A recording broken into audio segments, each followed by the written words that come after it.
Well, bonjour, beautiful people. This is the first episode, for lack of a better word, of this deconstructing movement thing. Um, so I'm going to talk a bit about the program today, what we're going to cover, and then we'll just jump right into it. I want to thank you first for finding the time, making the time to be with me tonight. And I hope you have a nice glass of wine. I do, or maybe just a cup of tea if you are in a different time zone. So today, there's a few things I want to talk about, but first, what is this about? What is this deconstructing movement thing about?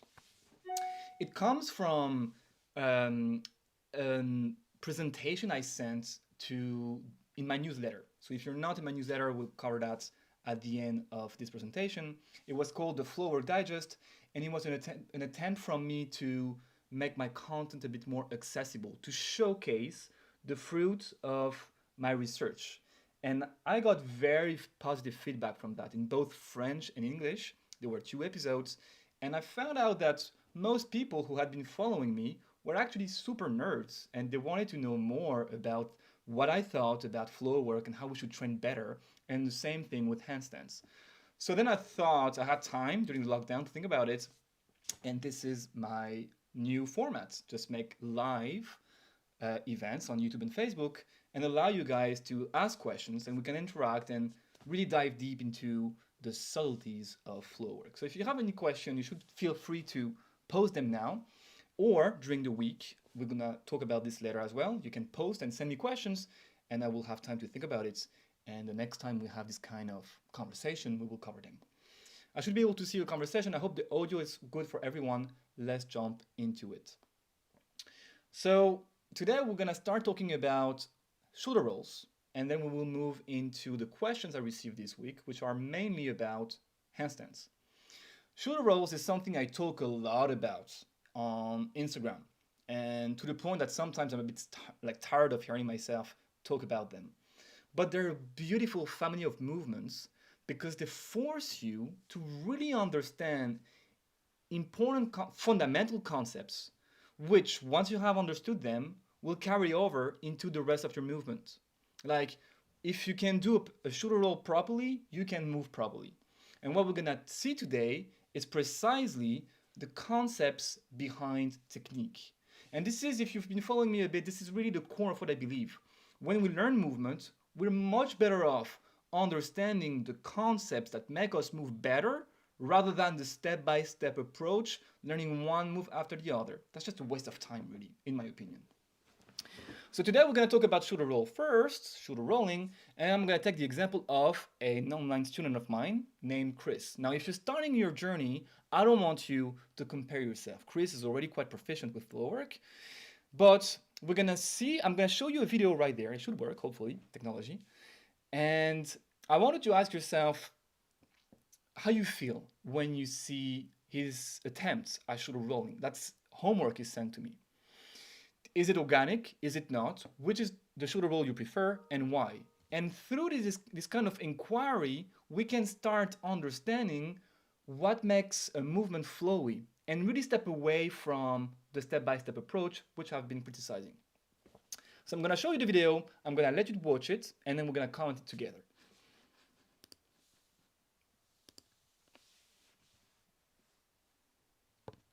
And we'll talk about anchoring and arm placement. So first, have a look. This is Chris.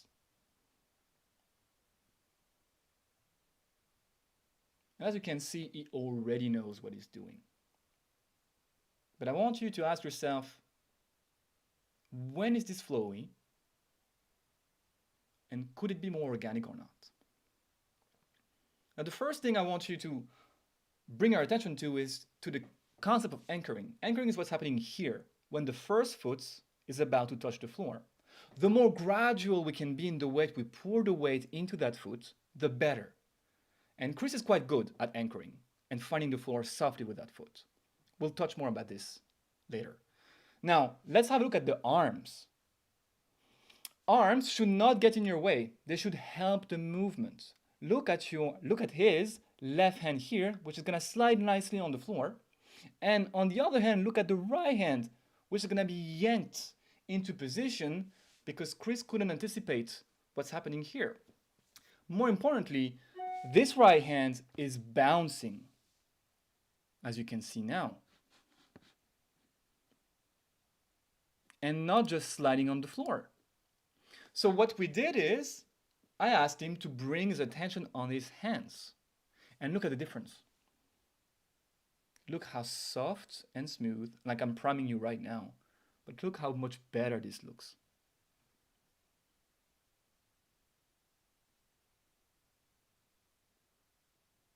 It's just way more buttery. Way smoother. So to me, that's a big learning curve. And it's not beautiful because we want to make it beautiful. It's beautiful because it's more efficient. And that's what really drew me to Floorwork initially.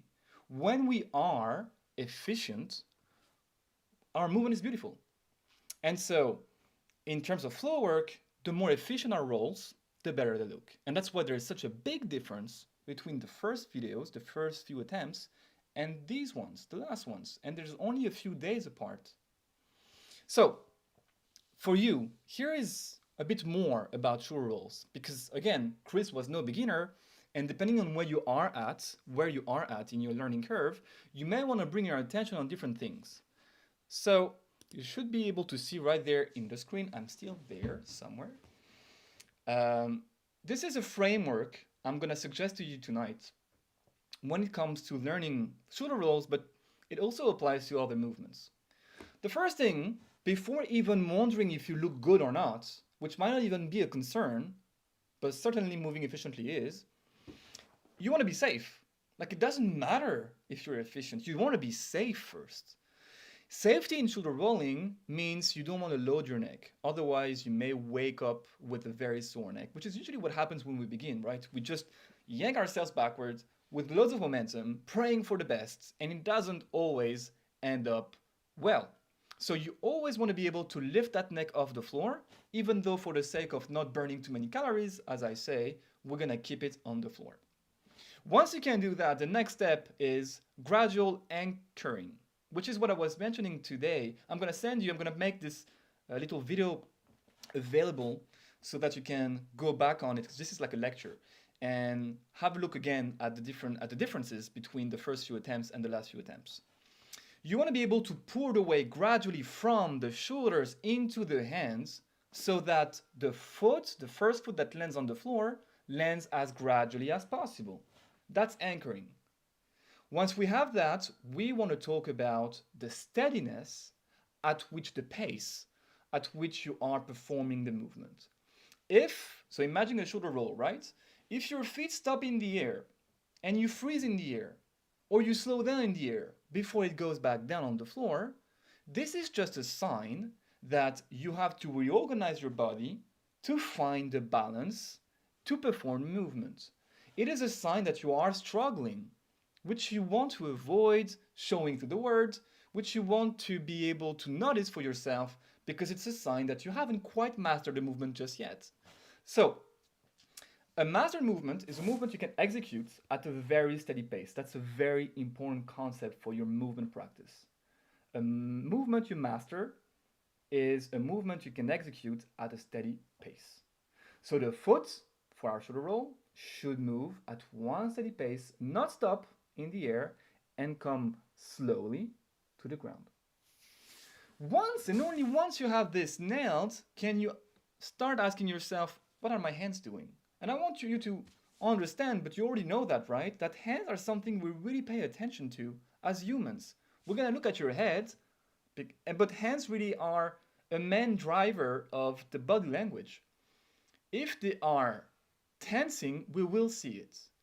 If you don't anticipate their placements, you will have to rush their movements, and this is what happened in the video we saw.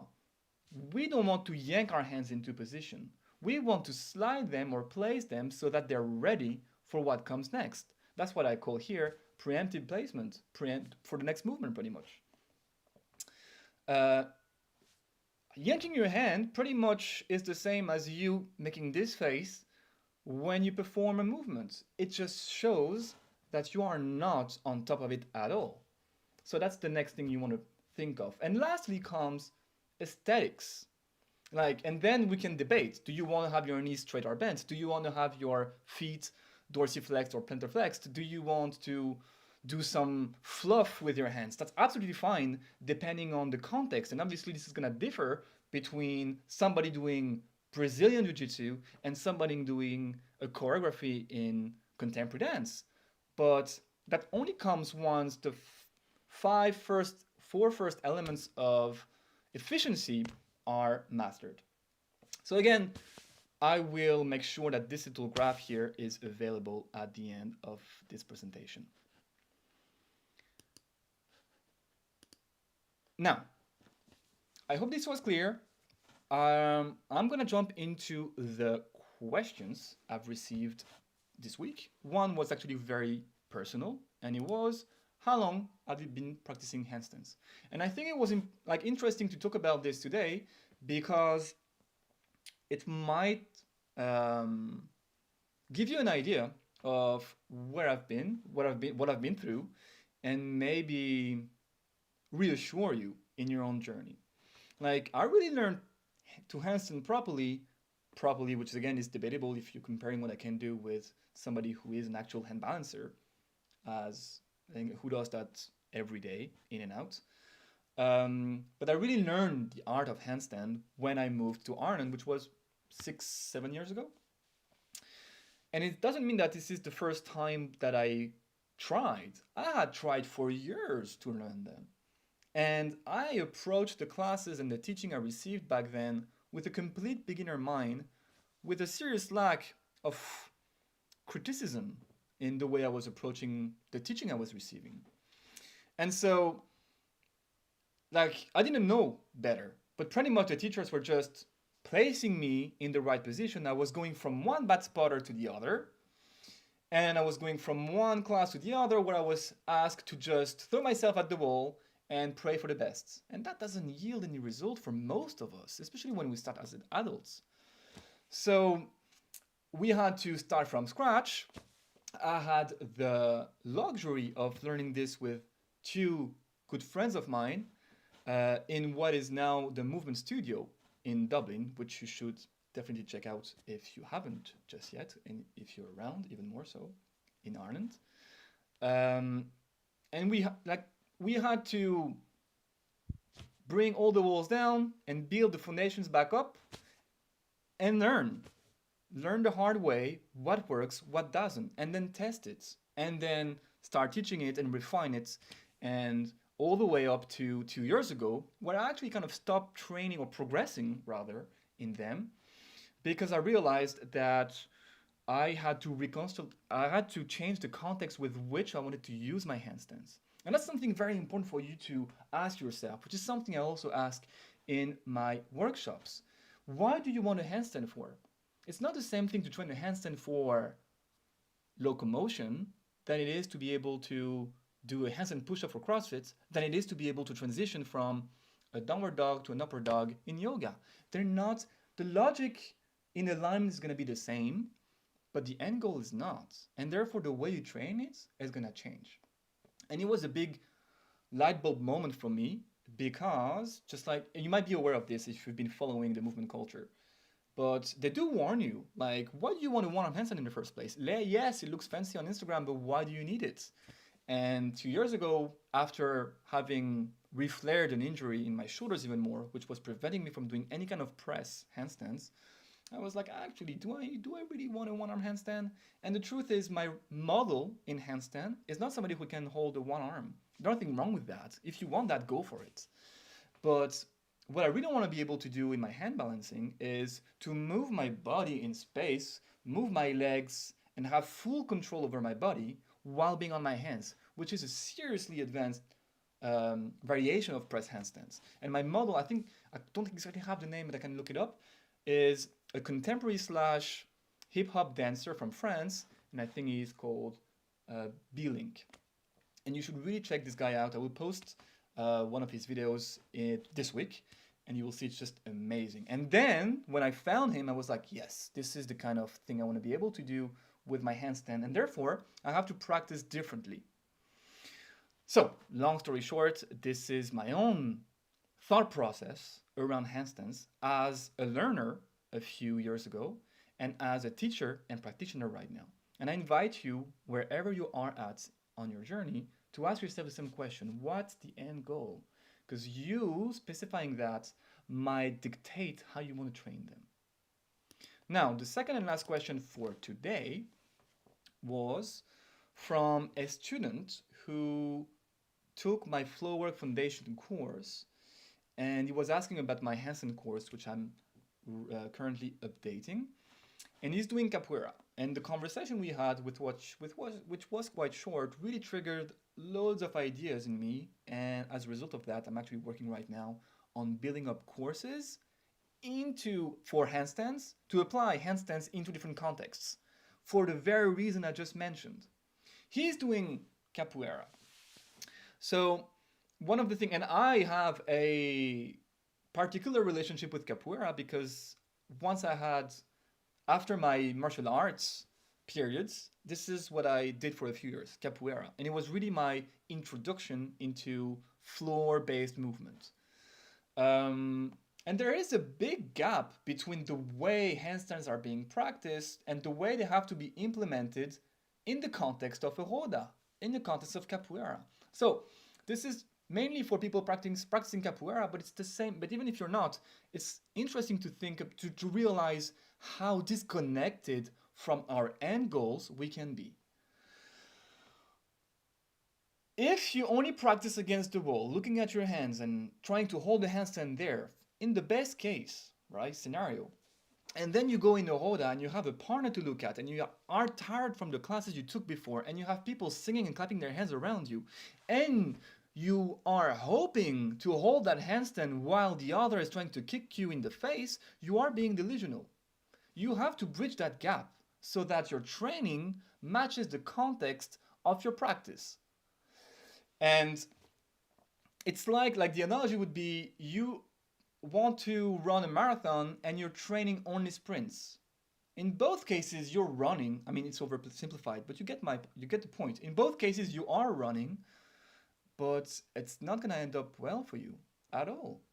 So here are a couple of advice, like a couple of pointers you can take home if you are playing capoeira, and that you can adapt to your own practice if you are doing yoga or CrossFit or locomotion. The first one is obviously you want to practice with head positions. Like when we learn handstand, when we start learning handstands, it's usually advised that you should look at your hands. Young capoeirista, if you are not looking at your hands because you want to be looking at your partner, stop. You need to start where you need to practice, which is look at your hands. It's going to be a bit easier, less hard than looking at your partner.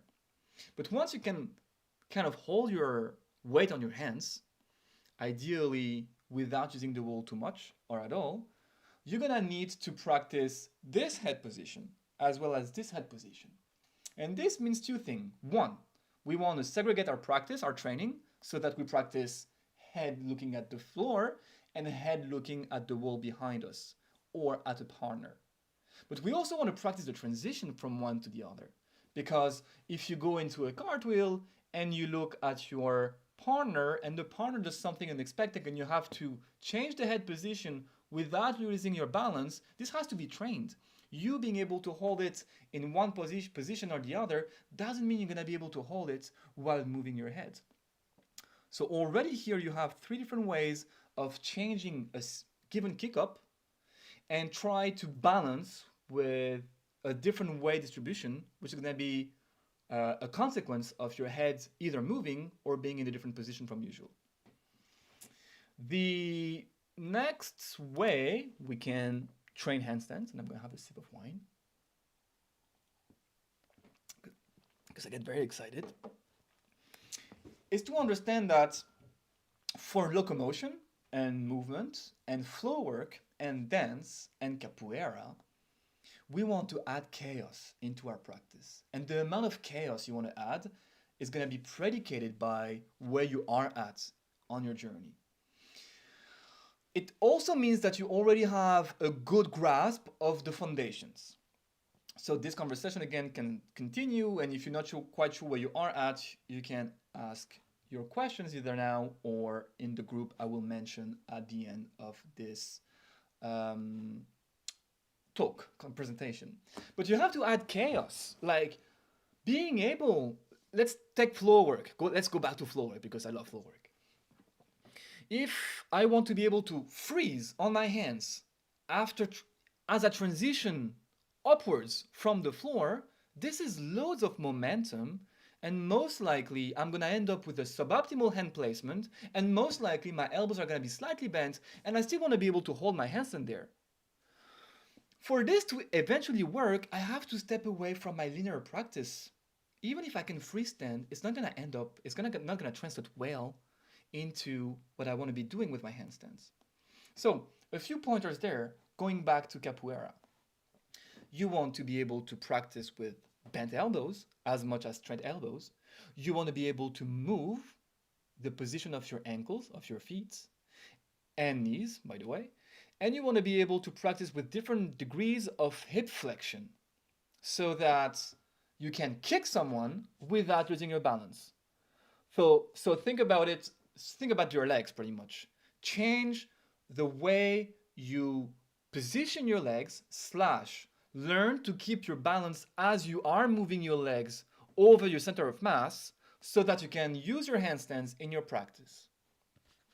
And the last bit, again, this is obvious, but surprisingly, it's not being done at all. And I haven't been to every group, obviously, but 2 years ago, I went to a class and they were teaching, I mean, it was horrendous, but they were teaching handstands without any wall to complete beginners who were forced to look at the partner because, you have to look at them, but who couldn't hold the handstand at all. I mean, you have to know what you're doing here. Get the foundations first. It's hard enough as it is.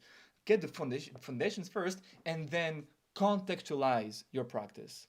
And in the case of capoeira / by the way, it's the same for people doing locomotion and dance, practice different entries. I mean, how far do you think this kick up is going to take you? Yeah, the lunge with your hands already like this in some cases. When in capoeira, you're going to start from a tripedal, a negativa, or a cartwheel. You have to take this into account for it to work eventually. It's just smart practice, smart programming. And on the same token, you want to be able to recycle that handstand into something. I mean, when we just do handstand, we go into it, we hold it, we do shapes, we go back down, done. When we play capoeira, we want to be able to recycle that nice movement into something so that the flow is not killed or so that we can surprise our partner. So think about this. This is a way for you to be creative as well. And we can talk more about this, but think about how you get into your handstand and how you get out of your handstand. Now, that's enough waffling about the questions for this week. How can we continue this conversation? What I was mentioning just before. If you're not aware, I have a very new platform, and here is the link. The floorworkacademy.mn.co. And there you are, it's the best platform, it's the best way to reach me. You can post videos of you can post questions about any kind of movement. It can be floorwork related, it can be hand balancing related, it can be in English, it can be in French. And I will gather them, and then we can have this kind of, and I will answer, usually I answer them straight there, but this kind of lives allow me to elaborate a bit more on them. Now, I'm gonna show you, because it might not be that intuitive at first to know where to go, but if we have a look here, that's how it looks like. So whenever you go on that link and you sign up for free, by the way, obviously it's free, you will find here, you have to ignore that, but here you have a chat, you see? You can actually chat with me by just clicking on that button. And here you have topics, which if you speak English, you are these two here. That's these two first boxes, and the blue boxes are for the French speakers. If you are into Floorwork, you can find resources and tutorials there and ask your questions as well. And same thing if you are into hand balancing. So not only can you ask questions there, you can find the tutorials. I'm trying to gather everything I've been putting out there over the last few years gradually in that platform. So to make the whole browsing and you finding what you're looking for easier. There's also an event thing, well, that's today, but whenever I have online or physical events, I will post them there so that you can stay in touch with what's happening. And then there are online courses if you want to learn a bit more about the courses I offer if you want to learn online with me. Anyway, this is the button you want to use as well. If you have a question that you want me to answer, just click there and you'll be able to find me. And that's probably the easiest thing you can do. By the way, so I was mentioning, where are you? I was mentioning that I may have a surprise. The surprise is, thank you for all of you who have come tonight. If I invite you again to go on that platform, and what I'm gonna do is, the good thing about that platform is that I can reach you through that little button I was showing you. I can chat with you directly. And what I'm gonna do is, I'm gonna select randomly, thanks to that platform, the people who have been viewing this live, and I'm gonna give to one of you free access to my intro course. Depending on what you are into, it's gonna be either something about handstand or something about Floorwork. And that's just a gift to thank you for connecting with me today. If there are no question, if you have any question, speak now, or forever hold your peace, or until next time, which should be in 2 weeks. I'm just gonna check here. I suppose we're all good. No question. Guys, thanks again for tuning in. I will be back in probably 2 weeks. Next week, I'm going to try to do the same in French. And we will cover different topics. If you want me to dive deep in a topic that is of interest to you, send me your questions. That's the best way. That's like a lecture I do.